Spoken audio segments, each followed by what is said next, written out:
Halo teman-teman semua, nama saya Jessica Chua, kelas A Hukum Pidana dengan nomor NIM 205230151. Di sini saya akan mempresentasikan tentang hukum pidana, percobaan, dan penyertaan. Pertama, saya akan menjelaskan apa saja yang akan saya presentasikan pada presentasi hari ini. Pertama, pengertian dari hukum pidana. Kedua, dasar sumber hukum pidana. Ketiga, tujuan hukum pidana. Keempat, 3 bentuk kesengajaan dalam hukum pidana. Kelima, pengertian dari percobaan menurut ahli hukum pidana. Keenam, syarat seorang pelaku dapat dihukum dalam melakukan suatu percobaan. Ketujuh, penyertaan menurut sifatnya. Kedelapan, penyertaan menurut KUHP. Pengertian hukum pidana. Hukum pidana dalam artian sempit adalah bagian dari ilmu hukum yang pada dasarnya mempelajari dan menjelaskan perihal hukum pidana yang berlaku di suatu negara atau disebut juga dengan ius constitutum. Dalam artian luas, hukum pidana adalah hukum yang tidak berfokus pada norma yang dilanggar saja, tetapi juga membahas mengapa terjadi pelanggaran atas norma-norma tersebut, bagaimana upaya agar norma itu tidak dilanggar, dengan mengkaji serta membentuk hukum pidana yang dicita-citakan atau disebut juga dengan ius constituendum. Selanjutnya, dasar sumber hukum pidana. Pertama, hukum pidana umum atau hukum pidana kodifikasi terdapat dalam KUHP atau kitab undang-undang hukum pidana. Kedua, hukum pidana khusus aturan pidana di luar KUHP yang masih dibagi lagi menjadi 2 kelompok, yaitu kelompok peraturan perundang-undangan hukum pidana dan kelompok peraturan perundang-undangan bukan hukum pidana. Tujuan hukum pidana. Tujuan dari hukum pidana sendiri ada 2. Yang pertama itu klasik atau pada zaman dahulu, yaitu melindungi anggota masyarakat dari tindakan yang sewenang-wenang. Yang kedua pada zaman sekarang atau modern, yaitu melindungi masyarakat dari kejahatan. 3 bentuk kesengajaan dalam hukum pidana. Kesengajaan pada hukum pidana sebagai maksud atau tujuan atau objek als oogmerk. Bentuk kesengajaan sebagai maksud sama artinya dengan menghendaki atau willens untuk mewujudkan suatu perbuatan atau tindak pidana aktif, menghendaki untuk tidak berbuat atau melalaikan kewajiban hukum. Kedua, kesengajaan sebagai kepastian atau disebut juga dengan object bewusstijn. Kesadaran seseorang terhadap suatu akibat yang menurut akal orang pada umumnya pasti terjadi oleh dilakukannya suatu perbuatan tertentu. Apabila perbuatan tertentu disadarinya, pasti menimbulkan akibat yang tidak dituju itu dilakukan juga, maka di sini terdapat kesengajaan atau kesenjangan sebagai kepastian. Ketiga, kesengajaan sebagai kemungkinan atau disebut juga dengan object bewusstijn. Disebut juga dengan dolus eventualis. Kesengajaan sebagai kemungkinan adalah kesengajaan untuk melakukan perbuatan yang diketahuinya bahwa ada akibat lain yang mungkin dapat timbul yang ia tidak inginkan dari perbuatan. Namun, begitu besarnya bertindak untuk mewujudkan perbuatan, ia tidak mundur dan siap mengambil resiko untuk melakukan perbuatan. Selanjutnya, pengertian dari percobaan menurut ahli hukum. Pertama, menurut John Ramelin. Menurut John Ramelin, dalam bahasa sehari-hari, percobaan dimengerti sebagai upaya untuk mencapai tujuan tertentu tanpa keberhasilan mewujudkannya. Upaya tanpa keberhasilan. Menurut Pompe, guru besar dari Utrecht, jika kita mengikuti jalan pikiran di atas, percobaan melakukan kejahatan dapat digambarkan sebagai suatu tindakan yang diikhtiarkan untuk mewujudkan apa yang oleh undang-undang dikategorikan sebagai kejahatan. Namun, tindakan tersebut tidak berhasil mewujudkan tujuan yang semula hendak dicapai.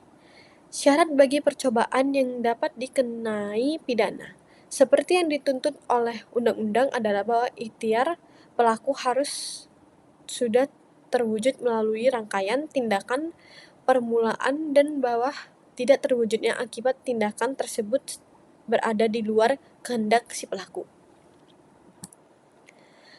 Ketiga, menurut John Kurz, ada dua alasan bagi pembuat undang-undang untuk memberi pidana pada percobaan melakukan tindakan pidana pada umumnya, yaitu pemberantasan kehendak yang jahat yang ternyata dalam perbuatan-perbuatan, dan yang kedua, perlindungan terhadap barang hukum yang diancam dengan bahaya.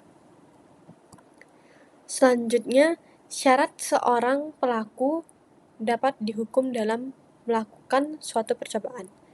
Pada pasal 53 KUHP hanya menentukan bila atau kapan percobaan melakukan kejahatan itu terjadi, atau dengan kata lain, pasal 53 Kitab Undang-Undang Hukum Pidana hanya menentukan syarat-syarat yang harus dipenuhi agar seorang pelaku dapat dihukum karena bersalah telah melakukan suatu percobaan.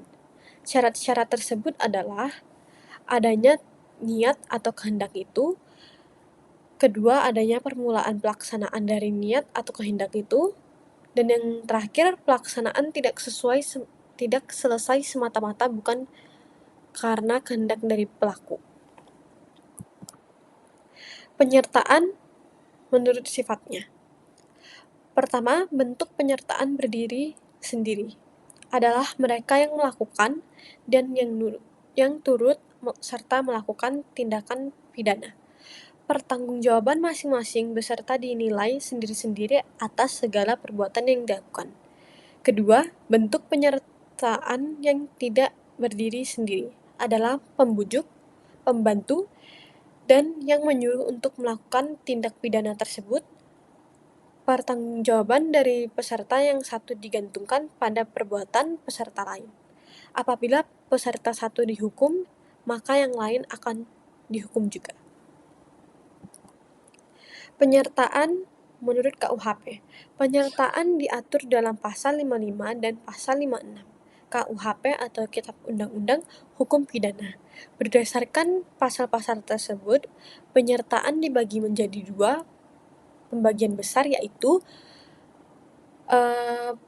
pembuat atau dader pada pasal 55 yang terdiri dari, pertama, pelaku atau plagier.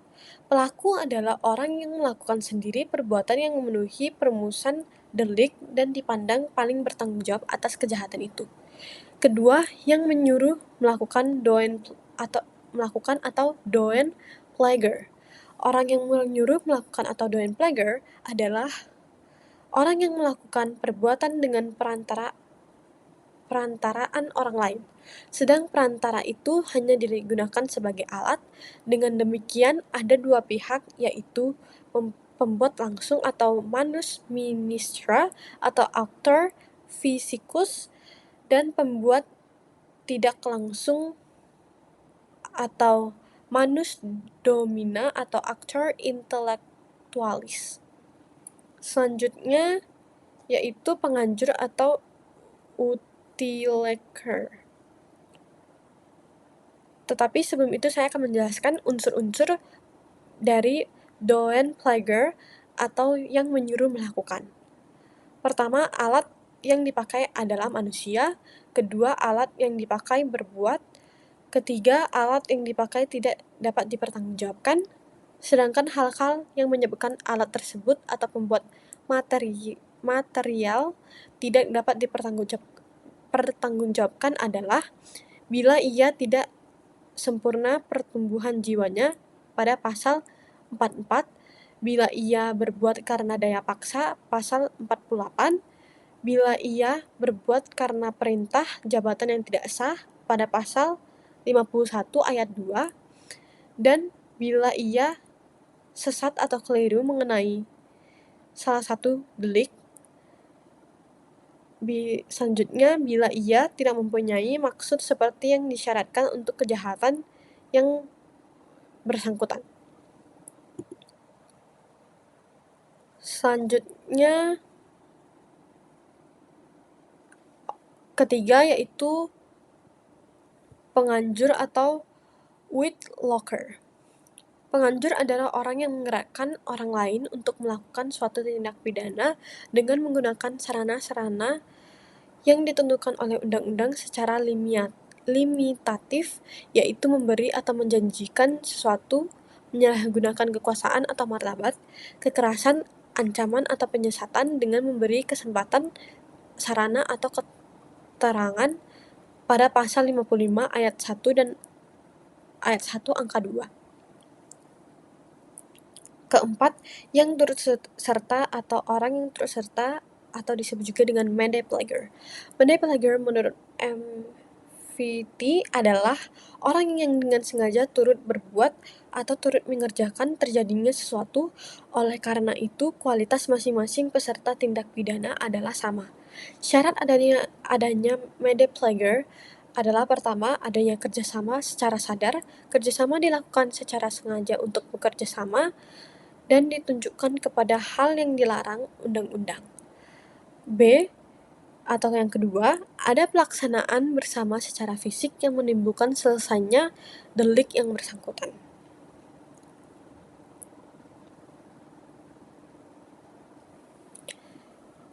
Di sini saya akan menjelaskan lebih detail tentang penganjuran atau uitlokken. Mirip dengan menyuruh melakukan doenplagen, yaitu melalui perbuatan orang lain sebagai perantara, namun perbedaannya terletak pada pertama, pada penganjuran menggerakkan dengan sarana-sarana tertentu limitatif yang tersebut dalam Undang-Undang KUHP atau Kitab Undang Hukum Pidana, sedangkan menyuruhi melakukan menggerakkannya dengan sarana yang tidak ditentukan. Kedua, pada penganjuran, pembuat material dapat dipertanggungjawabkan, sedang dalam menyuruh pembuat material tidak dipertanggungjawabkan. Syarat penganjuran yang dapat dipidana: pertama, ada kesengajaan menggerakkan orang lain. Kedua, menggerakkan dengan sarana upaya atau seperti limitatif pada atau dalam KUHP atau Kitab Undang-Undang Hukum Pidana. Putusan kehendak pembuat material ditimbulkan karena upaya-upaya tersebut. Keempat, pembuat material melakukan atau mencoba melakukan tindak pidana yang dianjurkan. Kelima, pembuat material dapat dipertanggungjawabkan. Penganjuran yang gagal tetap dipidana berdasarkan pasal 163 bis KUHP atau Kitab Undang-Undang Hukum Pidana. Selanjutnya yaitu pembantu atau Mede Pledge 3 pada pasal 56 dan pasal 57 KUHP yang terdiri dari 1. Pembantu pada saat kejahatan dilakukan, dan kedua, pembantu sebelum kejahatan dilakukan. Pembantuan atau Mede Pledge 3 sebagai disebutkan dalam pasal 56 KUHP. Pembantuan ada dua jenis, yaitu pembantuan pada saat kejahatan dilakukan. Cara bagaimana pembantuannya tidak disebutkan dalam KUHP. Ini mirip dengan medeplegen atau turut serta, namun perbedaannya terletak pada pertama, pada pembantuan perbuatannya hanya bersifat membantu atau menunjang, sedang pada turut serta merupakan perbuatan pelaksanaan. Kedua, pada pembantu hanya sengaja memberi bantuan tanpa disyaratkan harus kerjasama dan tidak bertujuan atau berkepentingan sendiri. Sedangkan dalam turut serta, orang yang turut serta sengaja melakukan tindak pidana dengan cara bekerja sama mempunyai tujuan sendiri.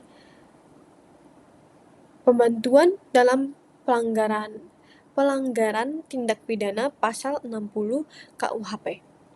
Sedangkan turut serta dalam pelanggaran tetap dipidana.